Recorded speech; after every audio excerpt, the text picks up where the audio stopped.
A group of 70 scientists were working on a project as a deadline. These 70 scientists were so absolutely under pressure because of their hectic work and the deadlines.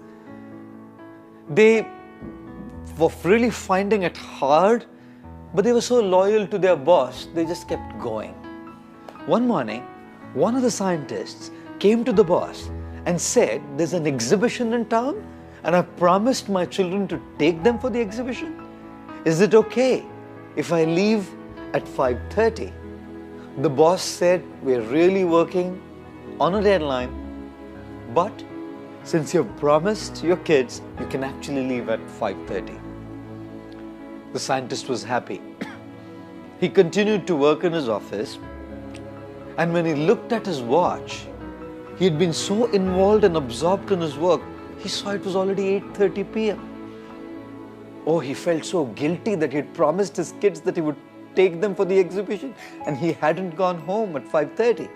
He came to his boss's cabin and saw the boss was not there as well.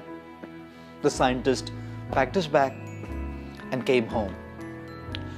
His wife was sitting in the living room reading magazines. He knew that the situation was extremely explosive. Anything he would ask or say would just boomerang back. His wife looked at him and said, "Would you like to take a cup of coffee, or would you like to go for dinner straight?" He said, "Well, if you prefer coffee, I don't mind taking a cup of coffee. But where are the kids?" The lady said, "At about 5:15, your boss came home and took the children for the exhibition. What had happened is at 5 o'clock, the boss had come and seen that the scientist was so absorbed and engrossed in his work and had completely lost track of time. The boss knew that he wasn't going to leave office at 5:30. The boss personally went to the scientist's home and took the scientist's kids for the exhibition. Now, the boss didn't have to do this again and again. Even that one time he did it and made that investment, the kind of commitment that came from all the scientists that worked under him was incredibly amazing. This is why all these 70 scientists worked with such commitment at Thumba under their able, capable, and super sensitive boss. Guess who the boss was?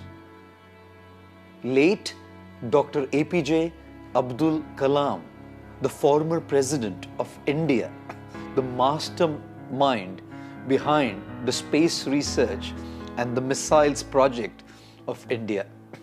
Yes, ladies and gentlemen, greatness is not just about rubbing shoulders with the big guys. The true symptom of greatness is how we treat the apparently small and the least amongst mankind whom we work with. Therefore, if we truly want to achieve success, we must connect to the big and the small at all levels. We must treat them all with respect, dignity, and sensitivity.